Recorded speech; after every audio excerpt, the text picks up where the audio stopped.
ಎಲ್ಲರಿಗೂ ಮತ್ತೊಮ್ಮೆ ನೈಸರ್ಗಿಕ ಕೃಷಿಗೆ ಸ್ವಾಗತ. ಈಗ ನಾನು ಏನು ವಿಡಿಯೋ ಮಾಡ್ತಾ ಇದ್ದೀನಲ್ಲ, ಇದು ಸುಮಾರು 14 ತಿಂಗಳ ತೋಟ. ನಾವು ಈ ತೋಟನ ಸುಭಾಷ್ ಪಾಳೇಕರ್ ಅವರ ಪದ್ಧತಿಯಲ್ಲಿ 5 ಲೇಯರ್ ಮಾಡಲಲ್ಲಿ ಹಾಕಿದ್ದೀವಿ. ಈ ತೋಟನ ಹಾಕಿಬಿಟ್ಟು 14 ತಿಂಗಳಾಯಿತು. ನಾನು ಏನೇನು ಹಾಕಿದ್ದೀನಿ ಅಂತ ಹೇಳ್ಬಿಟ್ಟು ಮತ್ತೊಮ್ಮೆ ಎಕ್ಸ್ಪ್ಲೇನ್ ಮಾಡ್ತಾ ಹೋಗ್ತೀನಿ. ನಾವು ಬಾರ್ಡ್ರಿಗೆ ತೆಂಗು ಹಾಕಿದ್ದೀವಿ. ನೀವು ಇಲ್ಲಿ ನೋಡ್ತಾ ಇದ್ದೀರಲ್ಲ, ಇದು ತೆಂಗು. ಸುಮಾರು 30 ಅಡಿಯಿಂದ 30 ಅಡಿಗೆ 25 ಅಡಿಯಿಂದ 25 ಅಡಿ ಡಿಸ್ಟೆನ್ಸಲ್ಲಿ ಬಾರ್ಡ್ರಲ್ಲಿ ನಾನು ತೆಂಗು ಹಾಕ್ಕೊಂಡು ಹೋಗಿದ್ದೀನಿ.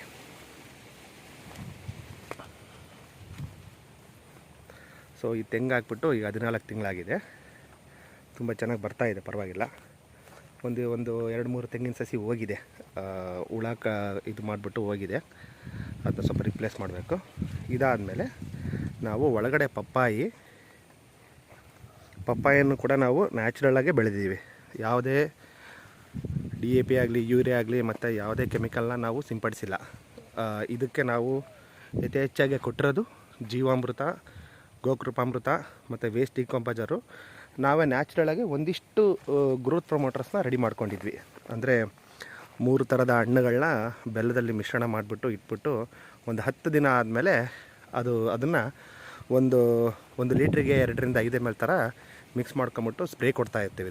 ಅದನ್ನು ಒಂದು 4-5 ಸತಿ ಮಾಡಿದ್ದೀನಿ. ಈ ಥರ ಬಂದಿದೆ.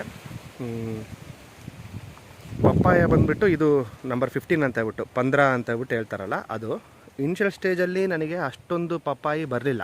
ಆ್ಯಕ್ಚುಲಿ ಹೇಳಬೇಕಂದ್ರೆ ಇನಿಷಿಯಲ್ ಸ್ಟೇಜಲ್ಲಿ ಸುಮಾರು ನಾನು ಅಷ್ಟೊಂದು ಕಟ್ಟಿಂಗ್ ಮಾಡಿಲ್ಲ. ಇದು ಆಲ್ರೆಡಿ ಒಂದು 5ರಿಂದ 6 ಕಟ್ಟಿಂಗ್ ಆಗಿದೆ ಈ ಪಪ್ಪಾಯ. ಬಟ್ ಈಗ ತುಂಬ ಚೆನ್ನಾಗಿ ಬರ್ತಾಯಿದೆ, ಸೆಟ್ಟಿಂಗ್ ಎಲ್ಲ ಚೆನ್ನಾಗಿದೆ, ಈಗ ಚೆನ್ನಾಗಿ ಬರ್ತಾಯಿದೆ.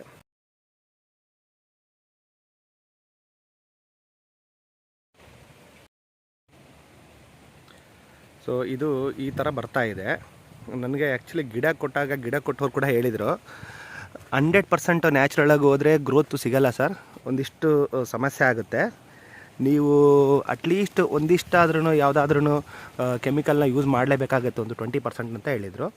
ನಾನು 1% ಕೂಡ ಕೆಮಿಕಲ್ನ ಯೂಸ್ ಮಾಡಿಲ್ಲ. ಈ ತೋಟದೊಳಗಡೆ ಯಾವುದೇ ₹1 ಕೂಡ ನಾನು ಕೆಮಿಕಲ್ನ ತಂದ್ಬಿಟ್ಟು ಹಾಕಿಲ್ಲ. ಎಲ್ಲದನ್ನು ಕೂಡ ನಾವೇ ನ್ಯಾಚುರಲಾಗಿ ಮಾಡ್ಕೊಂಡಿದ್ದೀವಿ. ಬಟ್ ಒಂದಿಷ್ಟು ಮಾರ್ಪಾಡುಗಳನ್ನ ಮಾಡ್ಕೋಬೇಕಾಗಿತ್ತು ನಾನು. ಅಂದರೆ ನಾವೇ ಕೃತಕವಾಗಿ DAPನ ಯಾವ ಥರ ಕೊಡಬೇಕು ಅಂದರೆ, ಈಗ ನಾವು ನೋಡಿ, ಈಗ ಮೀನಾಮೃತ ಮಾಡ್ಕೊಂಡಿದ್ದೀನಿ ನಾನು. ಈಗ ಹೊಸ ತೋಟಕ್ಕೆ ಅಂತೇಳ್ಬಿಟ್ಟು ಮೀನಾಮೃತ ಮಾಡ್ಕೊಂಡಿದ್ದೀನಿ.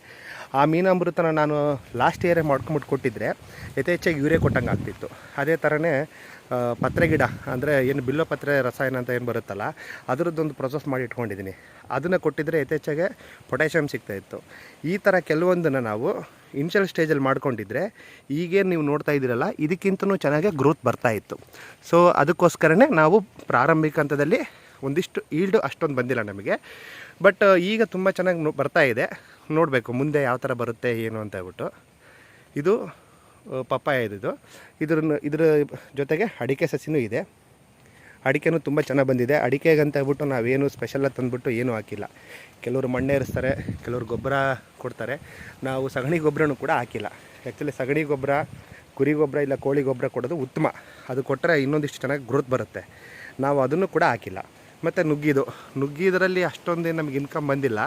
ಒಂದಿಷ್ಟು ನುಗ್ಗಿಕಾಯಿ ಬಂತು ಇನಿಷಿಯಲ್ ಸ್ಟೇಜಲ್ಲಿ, ಈಗ ಬಂದಿಲ್ಲ. ಇದನ್ನ ಬ್ರೂನಿಂಗ್ ಮಾಡಬೇಕು.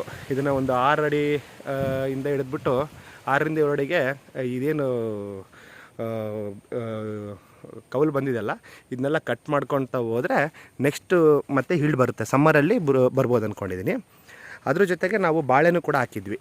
ಬಾಳೆ ನಮ್ಮದು ಒಂದು 90% ಫೇಲ್ಯೂರ್ ಆಗಿದೆ. ಬಾಳೆನ ನಾನು ಕಂದು ತಂದಿಟ್ಟಿದ್ದೆ. ಕಂದು ಆಯ್ಕೆ ಮಾಡಬೇಕಾದ್ರೆ ಒಳ್ಳೆ ತೋಟದಿಂದ ತಂದ್ಬಿಟ್ಟು ಹಾಕಬೇಕು. ಅಂದರೆ ಆ ತೋಟದಲ್ಲಿ ಡಿಸೀಸ್ ಇದೆಯಲ್ಲ ಅಂತ ನೋಡಿಕೊಂಡು ಹಾಕಬೇಕು. ನಮಗೆ ಅದರದ್ದು ನಾಲೆಡ್ಜ್ ಕಡಿಮೆ ಇರೋದ್ರಿಂದ ಡಿಸೀಸ್ ಇರೋ ತೋಟದಿಂದ ಕಂದು ತಂದು ಹಾಕಿದೆ. ಕಂದು ತಂದು ಹಾಕಿದ ಮೇಲೆ ಸತತವಾಗಿ 15 ಡೇಸು ನಮಗೆ ಮಳೆ ಬರೋಕ್ಕೆ ಸ್ಟಾರ್ಟ್ ಆಗಿಬಿಡ್ತು. ಹಾಗಾಗ್ಬಿಟ್ಟು ಬಾಳೆ ನನಗೆ ಸುಮಾರು 90% ಬಂದಿಲ್ಲ. ಎಲ್ಲೋ ಒಂದೊಂದು ಬಾಳೆ ಬಂದಿದೆ, ಬಟ್ ಅದರಲ್ಲಿ ಏನು ನಾನು ಇನ್ಕಮ್ ಏನು ನೋಡಿಲ್ಲ ಬಾಳೆದಲ್ಲಿ. ಅದಕ್ಕೋಸ್ಕರ ಈಗ ಹೊಸ ಫ್ಲಾಟಿಗೆ ಏನು ಮಾಡಿದ್ದೀನಿ ಅಂದರೆ, ನಾನು ಬಾಳೆ ಸಸಿನ ತಂದಿದ್ದೀನಿ. ನರ್ಸರಿಯಿಂದನೇ ಸಸಿ ತಂದುಬಿಟ್ಟು ನಾಟಿ ಮಾಡಿಸಿದ್ದೀನಿ ಹೊಸ ಫ್ಲ್ಯಾಟಲ್ಲಿ. ನಾನು ಅದನ್ನು ನೆಕ್ಸ್ಟ್ ವೀಡಿಯೋದಲ್ಲಿ ತೋರಿಸ್ತೀನಿ, ಹೊಸ ಫ್ಲ್ಯಾಟ್ ಯಾವ ಥರ ಆಗಿದೆ ಅಂತಬಿಟ್ಟು. ಈಗ 10 ದಿನ ಆಯಿತು ಹೊಸ ಫ್ಲ್ಯಾಟ್ನ ರೆಡಿ ಮಾಡಿಬಿಟ್ಟು. ನೆಕ್ಸ್ಟ್ ನಾನು ತೋರಿಸ್ತೀನಿ. ಮತ್ತು ಇದರಲ್ಲಿ ನಾವು 0 ಕಲ್ಟಿವೇಷನ್ನು, 1 ಟೈಮ್ನು ಉಳುಮೆ ಮಾಡಿಲ್ಲ. ಫಸ್ಟಿಗೆ ಇನಿಷಿಯಲ್ ಸ್ಟೇಜಲ್ಲಿ ವೀಡ್ ಕಟ್ಟರಲ್ಲಿ ನಾವು ಹುಲ್ಲನ್ನ ಕಟ್ ಮಾಡ್ತಾಯಿದ್ವಿ. ಅದಾದ ನಂತರ ಈಗ ಸುಮಾರು ದೊಡ್ಡದಾದಂಗೆಲ್ಲ ಹುಲ್ಲನ್ನು ಲೇಬರ್ಸ್ ಇಟ್ಬಿಟ್ಟು ಅಲ್ಲೇ ಕಿತ್ಬಿಟ್ಟು ಅಲ್ಲೇ ಹಾಕ್ತೀವಿ. ಸೊ ಈ ಥರ ಮಾಡಿರೋದ್ರಿಂದ ಆ ಹುಲ್ಲು ಏನು ಕಟ್ ಮಾಡಿ ಹಾಕಿದ್ದೀವಲ್ಲ ಅದೇ ಒಂದು ಥರ ಗೊಬ್ಬರ ಆದಂಗೆ ಆಗ್ತಾಯಿದೆ. ಸೊ ಇದೇ ಗೊಬ್ಬರ, ಇದಕ್ಕೆ ಮತ್ತೆ ನಾವೇನು ತಂದುಬಿಟ್ಟು ಹಾಕೋ ಅವಶ್ಯಕತೆ ಇರಲ್ಲ. ತೋಟ ಪೂರ್ತಿ ಇದು ಇದೇ ಥರನೇ ಆಗ್ತಾಯಿದೆ. ಇನ್ನೊಂದು ವರ್ಷ ಹೋದರೆ ಸಂಪೂರ್ಣವಾಗಿ ತೋಟನೇ ಒಂಥರ ತಿಪ್ಪೆ ಥರ ಆಗುತ್ತೆ. ಆಗ ನಮಗೆ ಹೊರಗಡೆಯಿಂದ ಗೊಬ್ಬರ ತರೋದು ಬೇಕಾಗಿಲ್ಲ.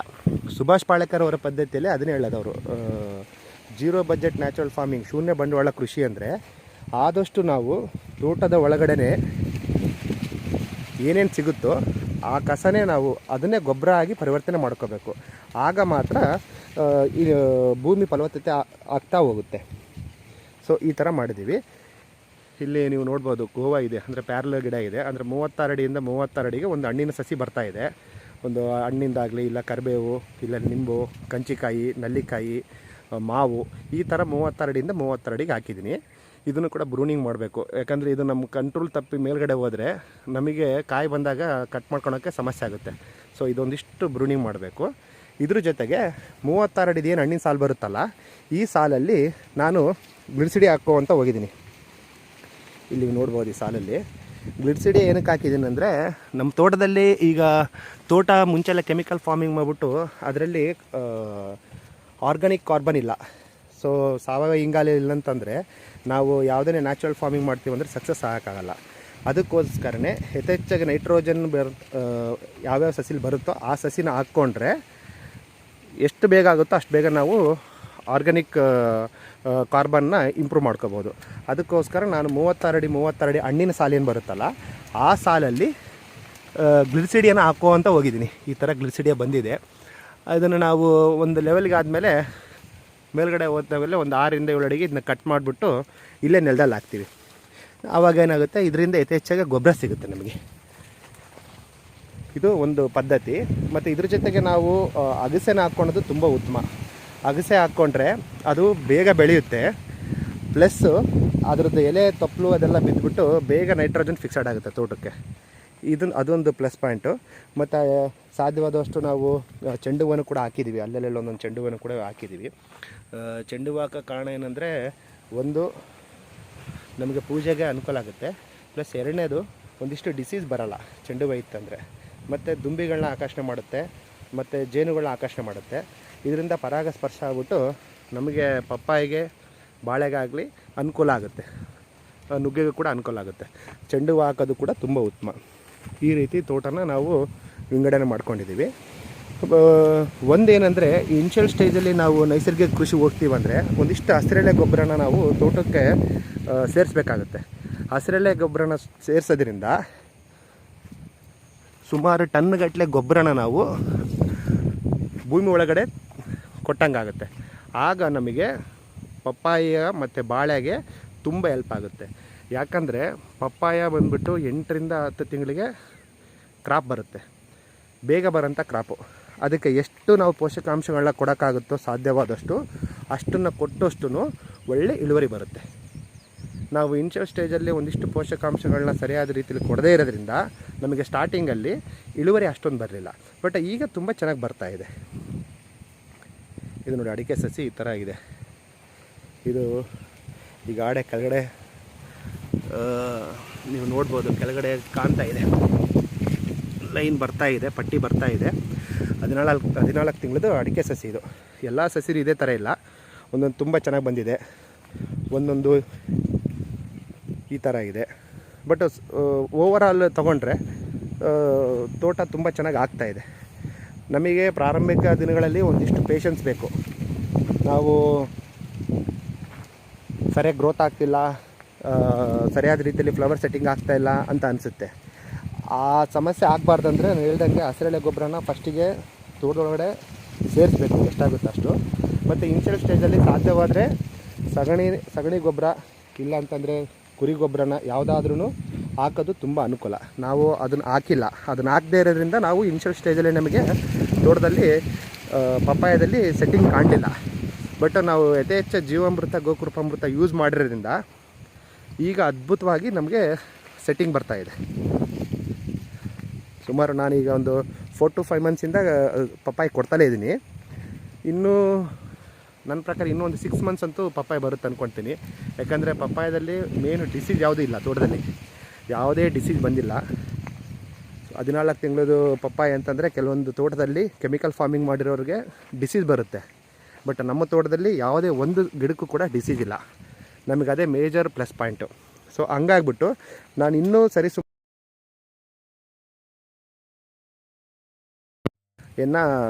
ಪಪ್ಪಾಯಿನ ನಾನು ಇನ್ನೂ 1 ವರ್ಷದ ತನಕ ಮೋಸ್ಟ್ಲಿ ಕಟ್ ಮಾಡ್ಬೋದು ಅಂದ್ಕೊಂಡಿದ್ದೀನಿ. ನೋಡಬೇಕು. ಅದಾದರೆ ಅಡಿಕೆ ಸಸಿ ಈ ಥರ ಇದೆ. ಇದು ಒಂದೊಂದು ಕಡೆ ಒಳ್ಳೆ ಚೆನ್ನಾಗಿ ಬಂದಿದೆ, ಒಂದು 6 ಅಡಿ 7 ಅಡಿ ತನಕ ಬಂದಿದೆ. ಕೆಲವೊಂದು ಕಡೆ ಭೂಮಿ ಫಲವತ್ತತೆ ಇಲ್ಲದೆ ಇರೋ ಕಡೆಗೆ ಸ್ವಲ್ಪ ವೀಕ್ ಆಗಿದೆ. ಮತ್ತು ನನ್ನ ತೋಟದಲ್ಲಿ ಇದುವರೆಗೂ ತೋರಿಸಿದ್ದು ಏನಿದೆಯಲ್ಲ, ಇದು ಬಂದುಬಿಟ್ಟು ಭೂಮಿ ಚೆನ್ನಾಗಿದೆ. ಅಂದರೆ ಇದನ್ನೇನು ನಾವು ಹೊಲನ ಲೆವೆಲ್ ಮಾಡಿಲ್ಲ, ಮಣ್ಣು ತೆಗ್ದಿಲ್ಲ. ಇಲ್ಲಿಂದ ಅರ್ಧ ಫ್ಲಾಟ್ ಏನು ಮಾಡಿದ್ದೀವಿ ಅಂದರೆ, ನನ್ನ ಬೇರೆ ಫ್ಲ್ಯಾಟ್ನ ಲೆವೆಲ್ ಮಾಡೋದಕ್ಕೋಸ್ಕರ ಇಲ್ಲಿರೋ ಮೇಲ್ಗಡೆ ಇರೋ ಮಣ್ಣನ್ನು ತೆಗೆದುಬಿಟ್ಟು ಆ ಫ್ಲ್ಯಾಟ್ನ ಲೆವೆಲ್ ಮಾಡಿದ್ದೆ. ಇದು ನಾವು ಇನಿಷಿಯಲ್ ಸ್ಟೇಜಲ್ಲಿ ತೋಟ ಮಾಡಿದಾಗ ಬರೀ ಕಲ್ಲಿತ್ತು. ಈ ತೋಟದಲ್ಲಿ ಕಲ್ಲು ಬಿಟ್ಟರೆ ಬೇರೆ ಏನೂ ಇರಲಿಲ್ಲ. ಬಟ್ ಆಗಾಗ್ಬಿಟ್ಟು ಇಲ್ಲಿ ಒಂದಿಷ್ಟು ಇಳುವರಿ ಕಡಿಮೆ ಇದೆ. ನೀವು ಏನು ಇಷ್ಟ ತನಕ ನೋಡಿದ್ರಲ್ಲ ಫ್ಲ್ಯಾಟು, ಆ ಫ್ಲ್ಯಾಟ್ ಇರೋ ಥರ ಇದಿಲ್ಲ. ಆದರೆ ಈಗ ಈ ಫ್ಲ್ಯಾಟು ಕೂಡ ಪಿಕಪ್ ಆಗ್ತಾಯಿದೆ. ಸ್ಟಾರ್ಟಿಂಗಲ್ಲಿ ಇಲ್ಲಿ ನಮಗೆ ಆ್ಯಕ್ಚುಲಿ ಸೆಟ್ಟಿಂಗೇ ಇರಲಿಲ್ಲ ಪಪ್ಪಾಯಲ್ಲಿ. ಈಗ ನಮಗೆ ಸೆಟ್ಟಿಂಗ್ ಚೆನ್ನಾಗಿ ಸಿಗ್ತಾ ಇದೆ. ಅಂದರೆ ಒಂದಿಷ್ಟು ನಮಗೆ ಇಲ್ಲಿನೂ ಕೂಡ ಪಪ್ಪಾಯಿ ಬರ್ತಾ ಇದೆ. ನೋಡಬೇಕು ಇದು ಮುಂದಿನ ದಿನಗಳಲ್ಲಿ ಯಾವ ಥರ ಬರುತ್ತೆ ಅಂತ ಹೇಳ್ಬಿಟ್ಟು. ಬಟ್ ನನ್ನ ಒಂದೂವರೆ ವರ್ಷದ ಅನುಭವದ ಪ್ರಕಾರ ನ್ಯಾಚುರಲ್ ಫಾರ್ಮಿಂಗ್ ಮಾಡಬೇಕಾದ್ರೆ ನಾವು ನ್ಯಾಚುರಲಾಗಿ ಯಾವುದೇ ಸಿಗುತ್ತೋ ಎಲ್ಲ ಪ್ರಯೋಗಗಳನ್ನೂ ಕೂಡ ಮಾಡಬೇಕು. ಬರೀ ಜೀವಾಮೃತ ಒಂದೇ ಹಾಕ್ಕೊಂಡಿರ್ತೀನಿ ಅಂತಂದರೆ ಖಂಡಿತವಾಗಿ ಸಸಿ ಬರುತ್ತೆ, ಆದರೆ ದುಡ್ಡು ನೋಡೋಕ್ಕಾಗಲ್ಲ. ಜೀವಾಮೃತ, ಗೋಕೃಪಾಮೃತ, ವೇಸ್ಟ್ ಡಿಕಂಪೋಸ್, ಅದ್ರ ಜೊತೆಗೆ ಸುಮಾರು ಒಂದು 1000 ವಿಧಾನಗಳಿದೆ. ಭೂಮಿಗೆ ನೈಟ್ರೋಜನ್ ಹೆಂಗೆ ಸೇರಿಸ್ಬೇಕು, ಪೊಟ್ಯಾಷಿಯಮ್ ಯಾವ ಥರ ಸೇರಿಸ್ಬೇಕು, ಫಾಸ್ಫರಸ್ ಯಾವ ಥರ ಸೇರಿಸ್ಬೇಕು, ಮತ್ತು ಲಘು ಪೋಷಕಾಂಶಗಳನ್ನ ಯಾವ ರೀತಿ ಭೂಮಿ ಒಳಗೆ ಸೇರಿಸ್ಬೇಕು ಅಂತೇಳ್ಬಿಟ್ಟು ಒಂದು 1000 ವಿಧಾನ ಇದೆ ನ್ಯಾಚುರಲ್ ಪ್ರೊಸೆಸ್ಸಲ್ಲಿ. ಅದನ್ನು ನಾವು ಮಾಡಬೇಕು. ಆಗ ಭಾಳ ಬೇಗನೆ ಭೂಮಿ ಒಕ್ಕೊಳ್ಳುತ್ತೆ. ಅಂದರೆ ಆ ನ್ಯಾಚುರಲ್ ಪ್ರೊಸೆಸ್ಸಿಗೆ ಮಣ್ಣು ಪಕ್ವ ಆಗ್ತಾ ಹೋಗುತ್ತೆ. ಒಂದು ಸತಿ ನ್ಯಾಚುರಲ್ ಪ್ರೊಸೆಸ್ಸಿಗೆ ಭೂಮಿ ಒಕ್ಕೊಂತು ಅಂತಂದರೆ, ಅಂದರೆ ಸೆಟ್ ಆಗಿದ್ರೆ ಆಮೇಲೆ ನಾವೇನು ಮಾಡೋದು ಬೇಕಾಗಿಲ್ಲ. ಸ್ವಲ್ಪ ಜೀವಾಮೃತ ಕೊಟ್ಕೊಂತ ಹೋದರೆ ಸಾಕು. ಈಗ ನಾವು ಇದಕ್ಕೇನು ಕೊಡ್ತಾಯಿಲ್ಲ ಅಲ್ಲ, ಮುಂಚಿಂದನೂ ಕೊಟ್ಟಿಲ್ಲ ಇದು. ಬಟ್ ಹೊಸ ತೋಟಕ್ಕೆ ಒಂದಿಷ್ಟು ನಾನು ಚೇಂಜ್ ಮಾಡ್ಕೊತ ಇದ್ದೀನಿ. ನಾನು ಅದನ್ನ ಅಪ್ಡೇಟ್ ಮಾಡ್ತಾ ಇರ್ತೀನಿ, ಏನೇನು ಚೇಂಜಸ್ ಮಾಡಿದ್ದೀವಿ, ಏನೇನು ಮಾಡ್ತಾಯಿದ್ದೀವಿ ಅಂತ ಹೇಳ್ಬಿಟ್ಟು ನಾನು ಅದೊಂದು ವಿಡಿಯೋ ಮಾಡ್ತೀನಿ ಹೊಸ ತೋಟಕ್ಕೆ. ಈ ಥರ ಇದೆ ತೋಟ. ಮತ್ತು ಇದರಲ್ಲಿ ಏನಾದ್ರೂ ಸಮಸ್ಯೆಗಳಿದ್ದರೆ, ಇದನ್ನೇನಾದರೂ ಇಂಪ್ರೂವೈಸ್ ಮಾಡ್ಕೊಳಂಥದ್ದು ನ್ಯಾಚುರಲಾಗಿ ಇರತಕ್ಕಂಥದ್ದು ಏನಾದರೂ ಇತ್ತು ಅಂದರೆ ದಯವಿಟ್ಟು ತಿಳಿಸಿ ಕಮೆಂಟ್ ಮುಖಾಂತರ. ಅದು ಕೂಡ ಯೂಸ್ಫುಲ್ ಆಗುತ್ತೆ. Thank you.